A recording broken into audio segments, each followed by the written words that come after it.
जय श्री कृष्णा। श्रीमद् भागवत गीता अध्याय 14 गुणत्रय विभाग योग। 13वें अध्याय में क्षेत्र और क्षेत्रज्ञ के लक्षण बताकर उन दोनों के ज्ञान को ही ज्ञान कहा और क्षेत्र का स्वरूप, स्वभाव, विकार तथा उसके तत्वों की उत्पत्ति का क्रम आदि बताया। 19वें श्लोक से प्रकृति पुरुष के प्रकरण का आरंभ करके तीनों गुणों की प्रकृति से होने वाले कहे तथा 21वें श्लोक में यह बात भी बताई कि पुरुष का फिर से अच्छी या अधम योनियों में जन्म पाने का कारण गुणों का संग ही है।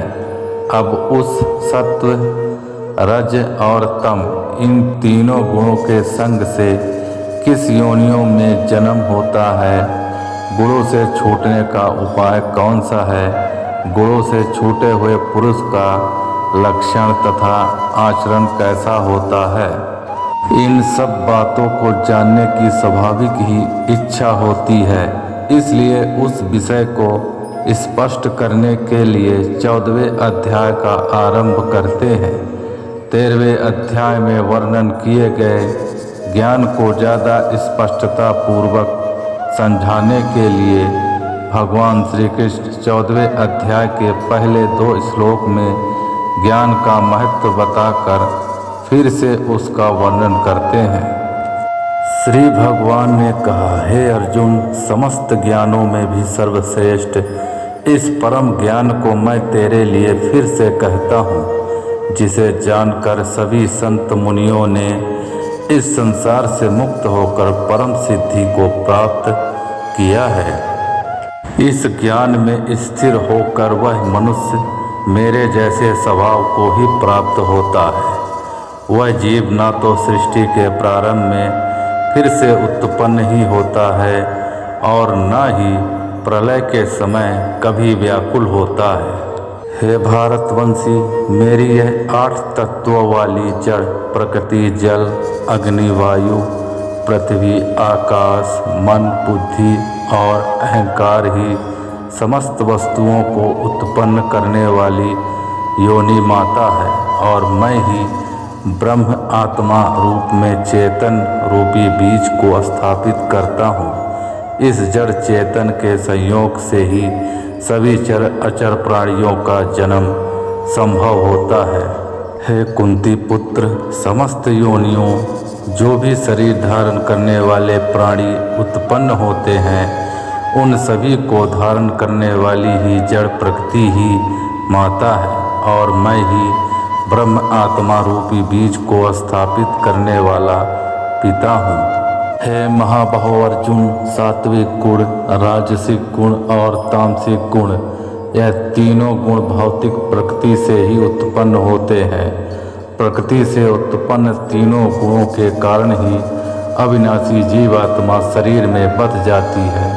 हे निष्पाप अर्जुन, सतोगुण अन्य गुणों की अपेक्षा अधिक शुद्ध होने के कारण पाप कर्मों से जीव को मुक्त करके आत्मा को प्रकाशित करने वाला होता है, जिससे जीव सुख और ज्ञान के अहंकार में बंध जाता है। हे कुंती पुत्र, रजोगुण को कामनाओं और लोभ के कारण उत्पन्न हुआ समझ, जिसके कारण शरीरधारी जीव सकाम कर्मों, फल की आसक्ति में बंध जाता है।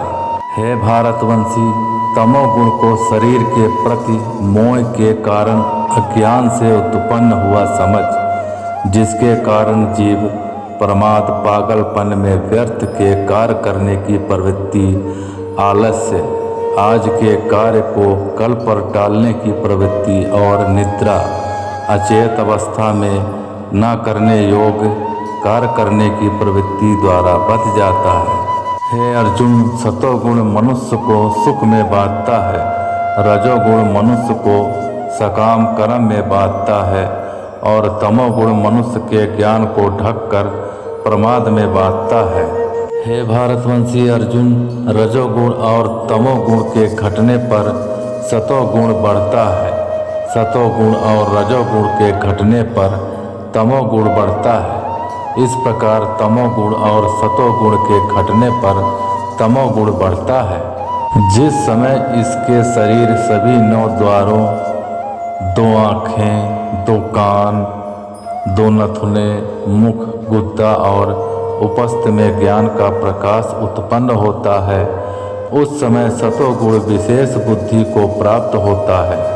हे भारतवंशियों में श्रेष्ठ, जब रजोगुण विशेष बुद्धि को प्राप्त होता है, तब लोभ के उत्पन्न होने का कारण फल की इच्छा से कार्यों को करने की प्रवृत्ति और मन की चंचलता के कारण विषय भोगों को भोगने की अनियंत्रित इच्छा बढ़ने लगती है। हे कुरुवंशी अर्जुन, जब तमोगुण विशेष बुद्धि को प्राप्त होता है, तब अज्ञान रूपी अंधकार कर्तव्य कर्मों को न करने की प्रवृत्ति, पागलपन की अवस्था और मोह के कारण न करने योग्य कार्य करने की प्रवृत्ति बढ़ने लगती है। जब कोई मनुष्य सतोगुण की वृद्धि होने पर मृत्यु को प्राप्त होता है, तब वह उत्तम कर्म करने वालों के निर्मल स्वर्ग लोकों को प्राप्त होता है। जब कोई मनुष्य रजोगुण की वृद्धि होने पर मृत्यु को प्राप्त होता है, तब वह सकाम कर्म करने वाले मनुष्यों में जन्म लेता है और उसी प्रकार तमोगुण की वृद्धि होने पर मृत्यु को प्राप्त मनुष्य पशु पक्षियों आदि निम्न योनियों में जन्म लेता है। सतोगुण में किए गए कर्म का फल सुख और ज्ञान युक्त निर्मल फल कहा गया है। रजोगुण में किए गए कर्म का फल दुख कहा गया है और तमोगुण में किए गए कर्म का फल अज्ञान कहा गया है। सतोगुण से वास्तविक ज्ञान उत्पन्न होता है। रजोगुण से निश्चित रूप से लोभ ही उत्पन्न होता है और तमोगुण से निश्चित रूप से प्रमाद, मोह, अज्ञान ही उत्पन्न होता है। सतोगुण में स्थित जीव स्वर्ग के उच्च लोकों को जाता है। रजोगुण में स्थित जीव मध्य में पृथ्वी लोक में ही रह जाते हैं और तमोगुण में स्थित जीव पशु आदि नीच योनियों में नरक को जाते हैं। जब कोई मनुष्य प्रकृति के तीनों गुणों के अतिरिक्त अन्य किसी को करता नहीं देखता है और स्वयं को दृष्टा रूप से देखता है, तब वह प्रकृति के तीनों गुणों से परे स्थित होकर मुझ परमात्मा को जानकर मेरे दिव्य स्वभाव को ही प्राप्त होता है। जब शरीरधारी जीव प्रकृति के इन तीनों गुणों को पार कर जाता है, तब वह जन्म, मृत्यु, बुढ़ापा तथा सभी प्रकार के कष्टों से मुक्त होकर इसी जीवन में परम आनंद स्वरूप अमृत का भोग करता है।